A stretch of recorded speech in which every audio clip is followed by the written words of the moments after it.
What's up, bro?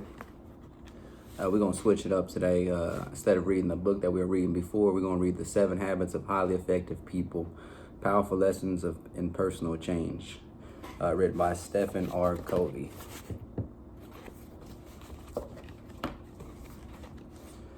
Principles of Personal Vision. I know of no man encouraging fact that the unquestionable ability of a man to elevate his life by conscious endeavor. Henry David. As you read this book, try to stand apart from yourself. Try to project your consciousness upward into a corner of the room and see yourself in your mind's eye, reading. Can you look at yourself almost as though you were someone else? Now try something else. Think about the mood you're in. Can you identify it? What you're feeling? How would you describe your present mental state? Now think for a minute about how your mind is working. Is it quick and alert? Do you sense that you are torn between doing this mental exercise and elevating the point to be made out of it? Your ability to do what you just did is uniquely human. Animals do not possess the ability. We call it self-awareness, or the ability to think about your very thought process. This is the reason why man has dominated over all things in the world, and why he can make significant advances from generation to generation. This is why we can emulate and learn from others' experiences as well as our own. This is also why we can make and break our habits.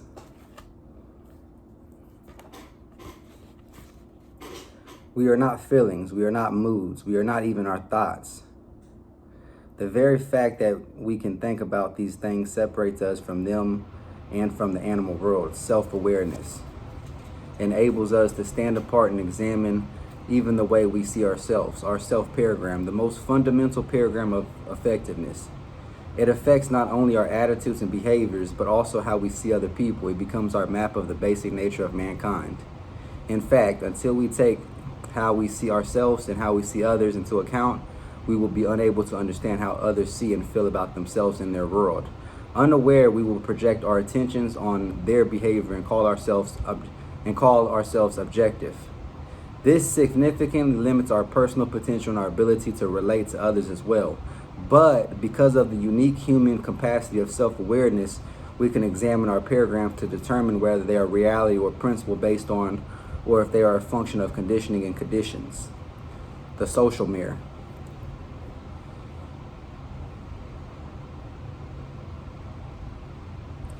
The social mirror. If the only vision we have of ourselves comes from the social mirror, from the current social paragram, and from the opinions, perceptions, and paragrams of the people around us, our view of ourselves is like the reflection in the crazy mirror room at the carnival. You're never on time. Why can't you ever keep things in order? You must be an artist. You eat like a horse. I can't believe you won. This is so simple. Why can't you understand? These visions, excuse me. These visions are disjointed and out of proportion. They are often more projections than reflections, projecting the concerns and character weaknesses of people, giving the input rather than accurately reflecting what we are. The reflection of the current social paradigm tells us we are largely determined by conditioning and conditions. While we have to say that we are determined by it, that we have no control over that influence creates quite a different map. There are actually 3 social maps, 3 theories of determinism widely accepted independently or in combination to explain the nature of man. Genetic determinism basically says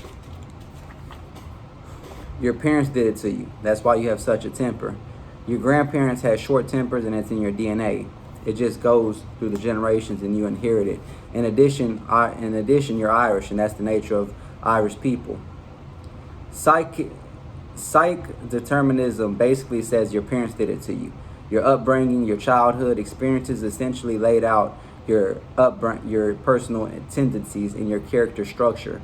That's why you're afraid to be in front of a group. It's the way your parents brought you up. You feel terribly guilty if you make a mistake because you remember deep inside the emotional scripting when you were very vulnerable and tender and dependent. You remember the emotional punishment, the rejection, the comparison with somebody else when you didn't perform as well as you expected.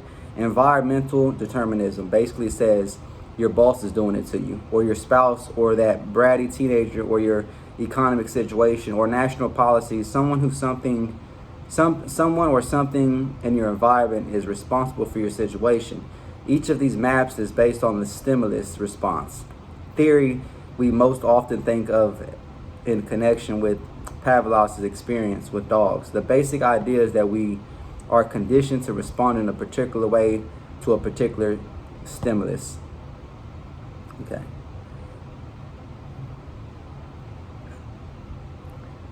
How accurately and functionally do these deterministic maps describe the territory? Question. How clearly do these mirrors reflect the true nature of man? Question. Do they become self-fulfilling prophecies? Question. Are they based on principles we can validate within ourselves? Question. Between stimulus and response. In answer to those questions, let me share with you the catalytic story of Viktor Frankl. Frankl was a determinist raised in the tradition of Freudian psychology, which postulates that whatever happens to you as a child shapes your character and personality and basically governs your whole life. The limits and parameters of your life are set, and basically you can't do much about it. Franklin was also a psychiatrist and a Jew. He was imprisoned in the death camps of Nazi Germany, where he experienced things that were so repugnant to our sense of decency that we shudder to even repeat them. His parents, his brother, and his wife died in the camps and were sent to the gas ovens.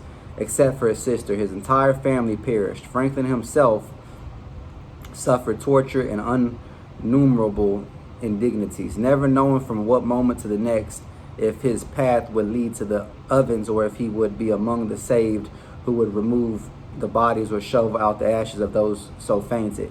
One day, naked and alone in a small room, he began to become aware of what he later called the last of the human freedoms. The freedom his Nazi captors could not take away. They could control they can control his entire environment.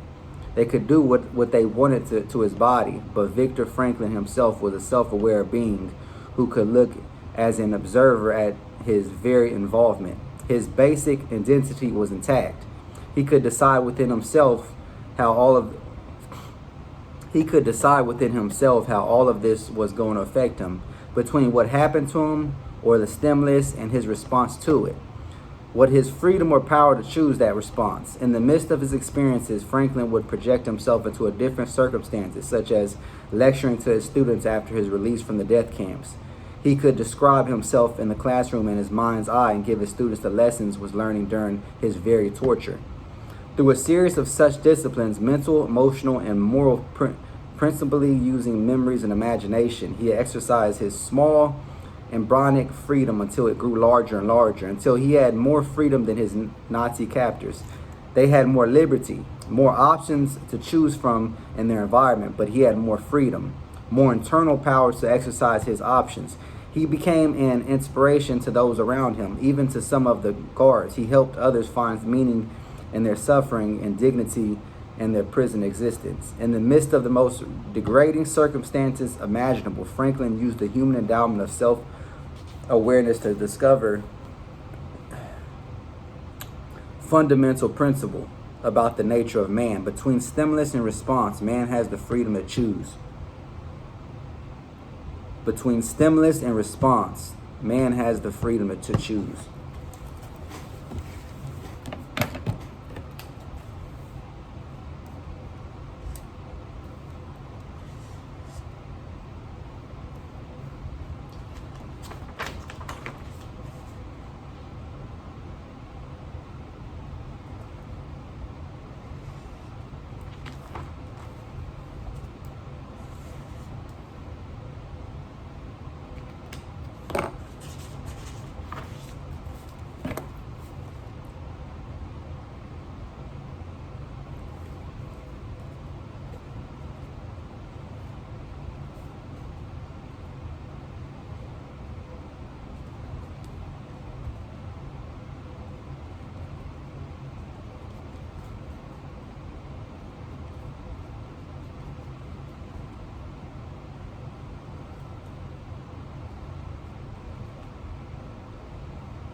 Human endowment of self-awareness to discover a fundamental principle about the nature of man. Between stimulus and response, man has the freedom to choose. Between stimulus and response, man has the freedom to choose.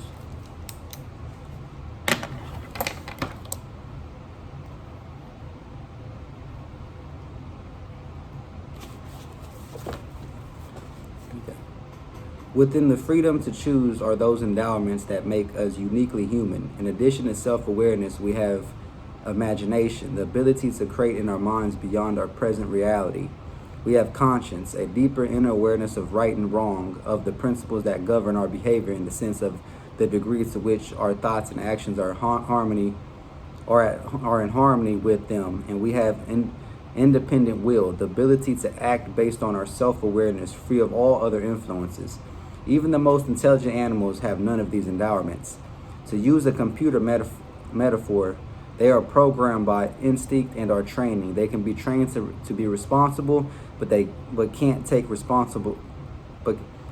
can be trained to be responsible, but they can't take responsibility for that training. In other words, they can't direct it. They can't change the programming. They're not even aware of it. But because of our unique human endowments, we can write new programs for ourselves, totally apart from our instincts and training. This is why an animal's capacity is relatively limited and man's is unlimited. But if we live like animals out of our own instincts and conditioning and conditions, out of our collective memory, we too will be limited. The deterministic paradigm comes from primarily from the study of animals, rats, monkeys, penguins, dogs, and neurotic psychotic people. While this may meet certain criteria of some researchers because it seems measurable and predictable, the history of mankind and our own self-awareness tell us that this map doesn't describe the territory at all. Our unique human endowments lift us above the animal world. The extent to which we exercise and develop these endowments empowers us to fulfill our uniquely human potential. Between stimulus and response is our greatest power, the freedom to choose. Between stimulus and response is our greatest power, the freedom to choose.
Proactive defined.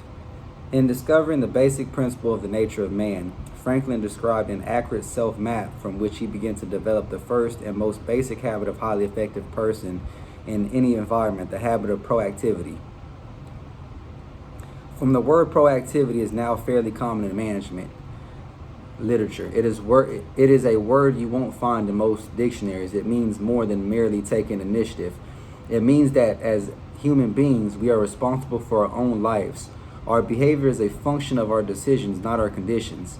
We can subordinate feelings to values. We have the initiative and the responsibility to make things happen. Look at the word responsibility, responsibility, the ability to choose your response. Highly proactive people recognize that conditioning for their behavior. Their behavior is a product of their own conscious choice based on values rather than a product of their conditions based on feelings. Because we are, by nature, proactive. If our lives are a function of conditioning and conditions, it is because we have, by conscious decision or by default, chosen to empower those things to control us. In making such a choice, we become reactive. Reactive people are often affected by their physical environment. If the weather is good, they feel good. If it isn't, it affects their attitude and their performance. Proactive people can carry their own weather with them. Whether it rains or shines makes no difference to them. They are value driven, and if their value is to produce good quality work, it isn't a function of whether the weather is conducive to it or not. Reactive people are also affected by their social environment, by the social weather. When people treat them well, they feel well. When people don't, they become defensive or proactive. Reactive people build their emotional lives around the behavior of others, empowering the weaknesses of other people to control them. Empowering the weaknesses of other people to control them. Empowering the weaknesses of other people to control them. The ability to subordinate an impulsive to a value is the essence of the proactive person. Reactive people are driven by feelings, by circumstances, by conditions, by their environment. Proactive people are driven by values, carefully thought about, selected, and internalized values. Proactive people are still influenced by external stimuli rather than physical, social, or psychological. But their response to the stimuli, conscious or unconscious, is a value-based choice or response. As Eleanor Roosevelt observed, no one can hurt you without your consent. In the words of Gandhi, they cannot take away our self-respect if we do not give it to them. It is our willing permission, our consent to what happens to us that hurts us far more than what happens to us in the first place. I admit this is very hard to accept emotionally, especially if we have had years and years of explaining our misery in the name of circumstances or someone else's behavior. But until a person can say deeply and honestly, I am what I am today because of the choices that I made yesterday, that person cannot say I choose otherwise. Once in Sacramento, when I was speaking on the subject of proactivity, a woman in the audience stood up in the middle of my presentation and started talking excitingly, and it was a large audience. And as a number of people turned to look at her, she suddenly became aware of what she was doing, grew embarrassed, and sat back down. But she seemed to find it difficult to restrain herself and started talking to the people around her. She seemed so happy. I could hardly wait for a break to find out what happened. When it finally came, I immediately went to her and asked if she would be willing to share her experience. You just can't imagine what's happening to me, she explained. I'm a full-time nurse to the most miserable, ungrateful man can possibly imagine. Nothing I can do is good enough for him. He never expresses appreciation. He hardly even acknowledges me. He constantly harps at me and finds fault with everything I do. This man has made my life miserable, and I often take my frustration out on my family. The other nurses feel the same way. We almost pray for his demise. And if you too have the gall to stand up there and suggest that nothing can hurt me, that no one can hurt me without my consent, and that I have chosen my own emotional life of being miserable, well, there was just no way I could buy into that. But I kept thinking about it. I really went inside myself and began to ask, do I have the power to choose my response? When I finally realized that I do have the power, when I swallowed that bitter pill and realized that I had chosen to be miserable, I also realized that I could choose not to be miserable. At that moment, I stood up. I felt as though I was being let out of San Quentin. I wanted to yell to the whole world, I'm free. I'm let out of a prison. No longer am I going to be controlled by treatment of some person. It's not what happens to us, but our response to what happens to us that hurts us. Of course, things can hurt us physically or economically and cause sorrow, but our character, our basic identity does not have to be hurt at all. In fact, our most difficult experiences become the crucibles that forge our character and develop the internal powers, the freedom to handle difficult circumstances in the future and to inspire others to do as well. Franklin is one of the many who have been able to develop the personal freedom in difficult situations to lift and inspire others. The autobiography accounts of Vietnam prisoners of war provide additional persuasive testimony of the transforming power of such personal freedom and the effect of the responsible use of the freedom of the prison culture on the prisoners, both then and now. We have all known individuals in very difficult circumstances, perhaps with a terminal illness or a severe physical handicap, who maintain magnificent emotional strength. How inspired are by their integrity. Nothing has a greater, longer lasting impression upon another person than the awareness that someone has transcended suffering, has transcended circumstances, and is embodying and expressing a value that inspires and enables and lifts life. One of the most inspiring times Sandra and I have ever took a place over a 4-year period with a dear friend of ours named Coral, who had wasting cancer disease. She had been one of Sandra's bridesmaids and they had been best friends over 25 years. When Carol was in the very last stages of the disease, Sandra spent time at her bedside helping her write her personal history.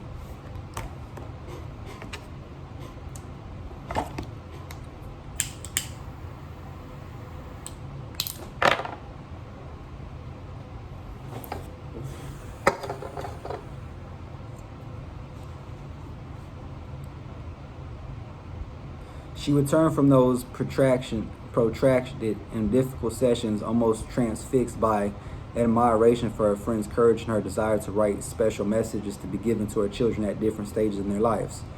Kara would take as little pain-killing medication as possible so that she had full access to her mental and emotional faculties. Then she would whisper into a tape recorder or to Sandra directly as she took notes. Kara was so proactive, so brave, and so concerned about others that she became a numerous source of inspiration to many people around her. I'll never forget the experience of looking deeply into Carol's eyes the day before she passed and sensing out of that deep, hollowed agony a person of tremendous instinct, worth. I could see it in her eyes, a life character, contribution, and service, as well as love and concern and appreciation. Many times over the years, I have asked groups of people how many have ever experienced being in the presence of a dying individual who had a magnificent attitude and communicated love and compassion and served in unmatchable ways to the very end. Usually about 1/4 of the audience responds in the affirmative, and I then ask how many of them will never forget these individuals, how many were transformed at least temporarily by the inspiration of such courage and were deeply moved and motivated to more noble acts of service and compassion. The same people responded again, almost inevitability,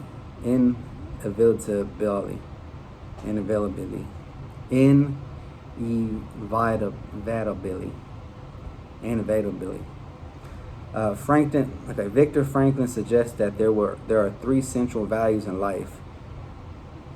There is spiritual, or that which happens to us, the creative, or that which we bring into existence, and the eternal in our response in difficult circumstances such as terminal illness.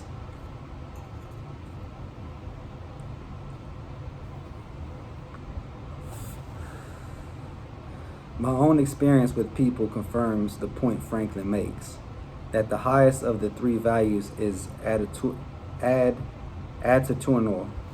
and the paragram of reframing sense. In other words, what matters most is how we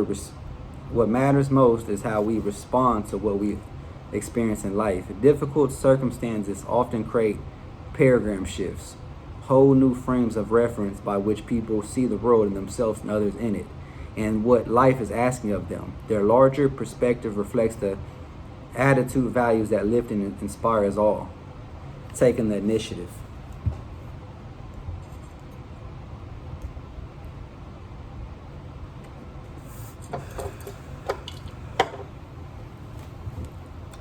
Our basic nature is to act and not be acted upon. As well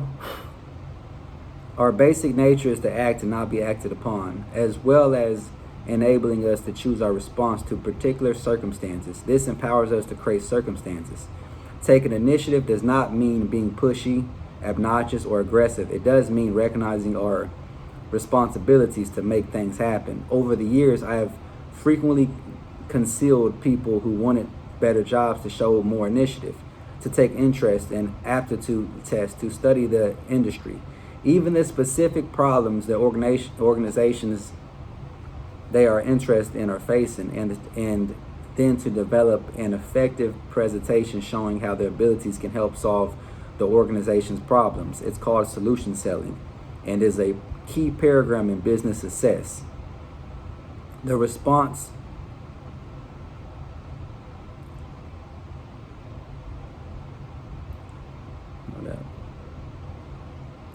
Over the years, I have frequently concealed people who wanted better jobs to show more initiative, to take interest in aptitude tests, to study the industry, even the specific problems the organization they are interested in are facing, and then to develop an effective presentation showing how their ability can help solve the organization's problem. It's called solution selling. It is a key paradigm in business success.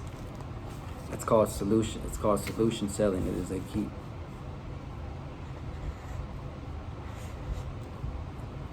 It's called solution selling. Okay.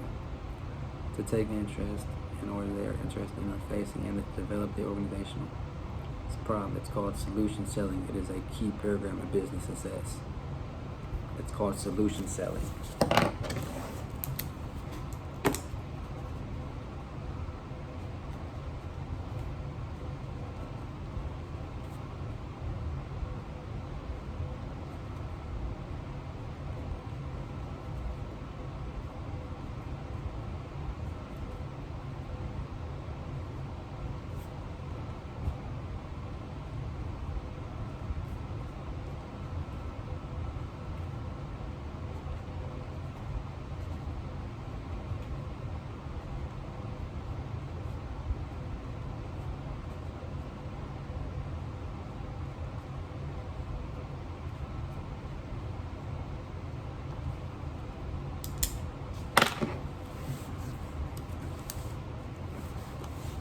The response is usually agreement. Most people can see how powerfully such an approach would affect their opportunities for employment, for advancement. But many of them fail to take the necessary steps, the initiative to make it happen. I don't know where to go to take the interest and aptitude test. How do I study industry and organizational problems? No one wants to help me. I don't have any idea how to make an effective presentation. Many people wait for something to happen or someone to take care of them. But people who end up with the good jobs are the proactive ones who are solutions to problems, not problems themselves, who seize the initiative to do whatever is necessary, consistent with correct principles to get the job done. So people who end up with the good jobs are the proactive ones who are solutions to problems, not problems themselves, who seize the initiative to do whatever is necessary, consistent and correct principles to get the job done. So many people wait for something to happen or someone to take care of them, but people who end up with the good jobs are the proactive ones who are solutions to problems, not problems themselves, who seize the initiative to do whatever is necessary, consistent with the principles to get the job done.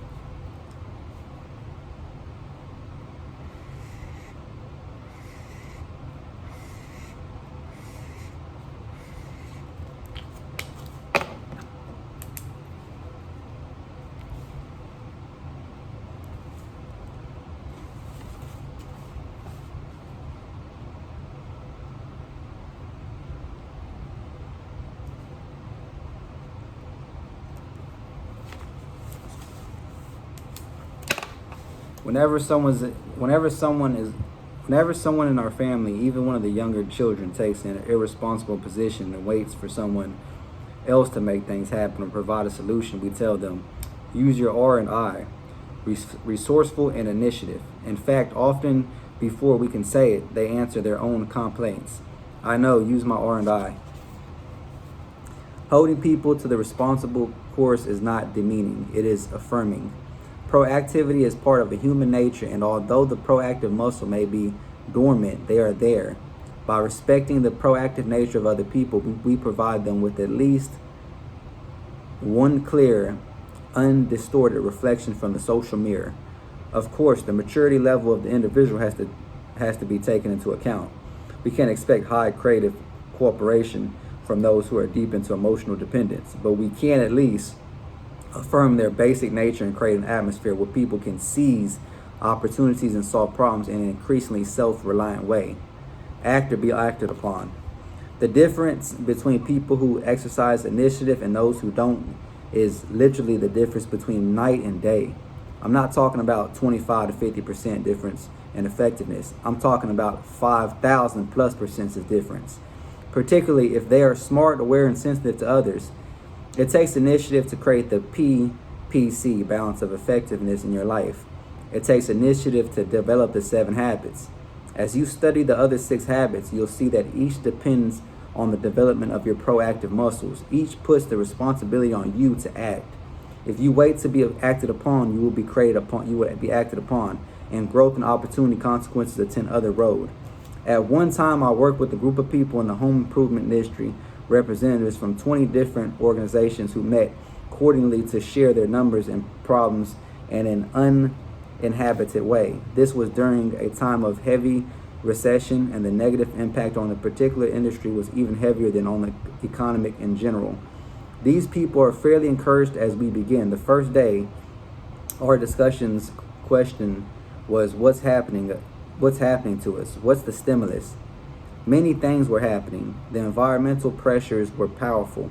There was widespread unemployment, and many of these people were laying off friends just to maintain the availability of the enterprise. By the end of the day, everyone was even more discouraged. The second day, we addressed the question, what's going to happen in the future? We studied environmental trends with the underlying reactive assumption of those things would create their future. By the end of the second day, we were even more depressed. Things were going to get worse before they got better, and everyone knew it. So on the third day, we decided to focus on the proactive question. What is our response? What are we going to do? How can we exercise initiative in this situation? In the morning, we talked about managing and reducing costs. In the afternoon, we discussed increasing market share. We brainstormed both areas, then concentrated on several very practical, very doable things. A new spirit of excitement, hope, and proactive awareness concluded the meetings. At the very end of the third day, we summarized the results of the conference in a 3-part answer in the question, how's business? Part 1, what's happening to us is not good, and the trends suggest that it will get worse before it gets better. Part 2, but what we are causing to happen is very good, for we are better managing and reducing our costs and increasing our market share. But Part 3, therefore business is better than ever. Now, what would a reactive mind say to that? Oh, come on, face facts. You can only carry this positive thinking and self-psych approach so far. Sooner or later, you have to face reality. But that's the difference between positive thinking and proactivity. We did face reality. We faced the reality of the current circumstances and the future projections.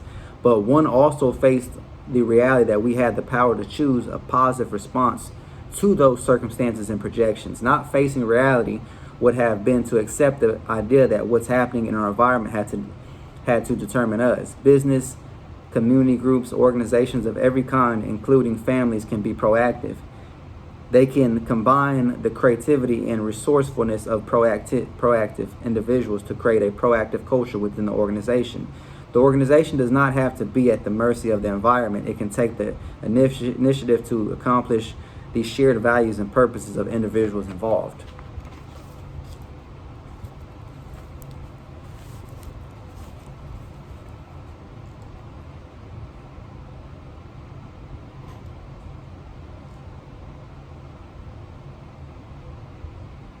Listening to our language. Because our attitudes and behaviors flow out of paragrams, if we use our self-awareness to examine them, we can often see in them the nature of our underlying maps. Our language, for example, is a very indicator of the degree to which we see ourselves as proactive people. The language of reactive people absolves them of responsibility. For example, that's me. That's just the way I am. I determine there's nothing I can do about it. For example, he makes me so mad. I'm not responsible. My emotional life is governed by something outside my control. For example, I can do that. I just don't have the time. Something outside me, limited time, is controlling me. For example, if only my wife were more patient, someone else's behavior is limiting my effectiveness.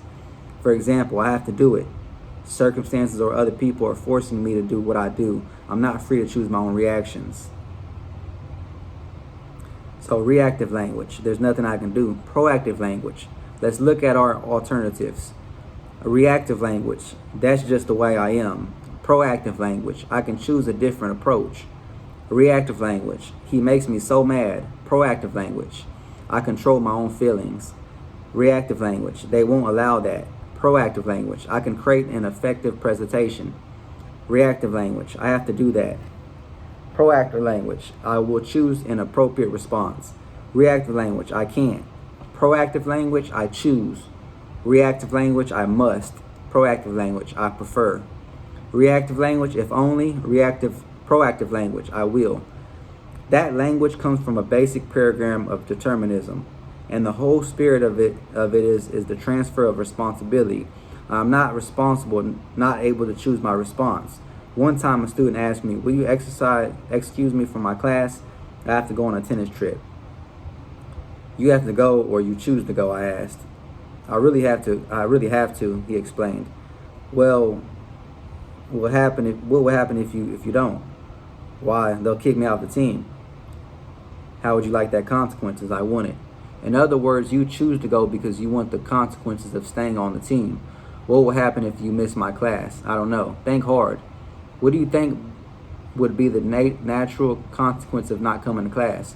You wouldn't kick me out, would you? That would be a social consequence. That would be a artificial. If you don't participate on the tennis team, you don't play. That's natural. But if you don't come to class, what would be the natural consequences? I guess I'll miss the learning. That's right. So you have to weigh that consequence against the other consequences and make a choice. I know if it were me, I'd choose to go on the tennis trip, but never say you have to do anything. I choose to go on the tennis trip, he merely replied, and miss my class, I replied to the mock disbelief. A serious problem with reactive language is that it becomes a self-fulfilling prophecy. People become reinforced in the paradigm that they are determined, and they produce evidence to support the belief. They feel increasingly victimized and out of control, not in a charge of their life or destiny. They blame outside forces, other people, circumstances, and even the stars for their own situation. At one seminar where I was speaking on the concept of proactivity, a man came up and said, Stephen, I like what you're saying, but every situation is so different. Look at my marriage. I'm really worried. My wife and I just don't have the same feelings for each other we used to have. I guess I just don't love her anymore and she doesn't love me. What can I do? Example, the feeling isn't there anymore, I asked. That's right, he affirmed. And we have 3 children we're really concerned about. What do you suggest? Love her? I replied. I told you, the feeling that isn't there anymore. Love her? You don't understand. The feelings of love just isn't there. Then love her if the feelings isn't there. That's a good reason to love her. But how do I love when you don't love? My friend, love is a verb. Love, the feeling, is a fruit of love. The verb, so love her, serve her, sacrifice, learn, listen to her. Emphasize appreciation, affirm her, and are you willing to do that? In the greatest literature of all progressive societies, love is a verb. Reactive people make it a feeling. They're driven by feelings.